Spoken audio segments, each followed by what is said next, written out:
ஆசிரியர்கள் அனைவருக்கும் வணக்கம். ஆசிரியர் பணி நியமனம் சம்பந்தமான ஒரு மிக மிக முக்கியமான செய்தி நியூஸ் 18 தமிழ்நாட்டில் வெளியாகிருக்கு. அது என்ன அப்படின்னு பார்த்தீங்கன்னா, டெட் ஆசிரியர்களுக்கு ஹாப்பி நியூஸ் சொன்ன அமைச்சர் அன்பில் மகேஷ்.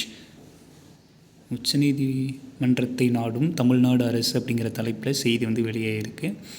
என்ன அப்படிங்கிறது முழுசாக அந்த வீடியோவில் பார்த்துடலாம் வாங்க. அதுக்கு முன்னாடி நம்ம சேனலுக்கு புதிய பார்வையாளர்களாக இருந்தீங்கன்னா மறக்காமல் சப்ஸ்கிரைப் பண்ணி பக்கத்தில் இருக்கிற பெல் ஐக்கானை கிளிக் பண்ணிக்கோங்க. அப்போ தான் டிஆர்பி மற்றும் பள்ளிக்கல்வித்துறை சம்மந்தமாக எந்த அப்டேட் வந்தாலும் மிஸ் பண்ணாமல் உங்களால் பார்க்க முடியும்.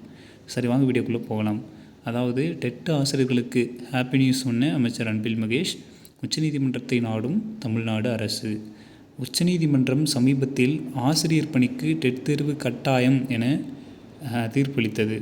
அந்த சூழலில் தமிழ்நாடு அரசு ஆசிரியர்களுக்கு மகிழ்ச்சியான செய்தியை தெரிவித்துள்ளது அப்படிங்கிற ஒரு விஷயத்தையும் சொல்லியிருக்கிறாங்க. அதுக்கு பள்ளிக்கல்வித்துறை அமைச்சர் என்ன முடிவெடுத்திருக்கிறார் அப்படிங்கிறதையும் இந்த நியூஸில் சொல்லியிருக்கிறாங்க. இது நிறைய ஆட் ப்ளே ஆகுது. பட்டு உண்மையான விஷயம் என்ன அப்படின்னா, அதாவது இந்த தீர்ப்புக்கு எதிராக தமிழ்நாடு அரசு தரப்பில் கண்டிப்பாக மறுபரிசீலனை மனு அளிக்கப்படும் அப்படிங்கிறத பள்ளிக்கல்வித்துறை அமைச்சர் அன்பில் மகேஷ் பொய்யாமொழி அவர்கள் தெரிவிச்சிருக்காரு. இதன் மூலமாக ஆசிரியர்களுக்கு விரைவில் மகிழ்ச்சி செய்தி கிடைக்கும் அப்படிங்கிற மாதிரி எதிர்பார்க்கப்படுகிறது.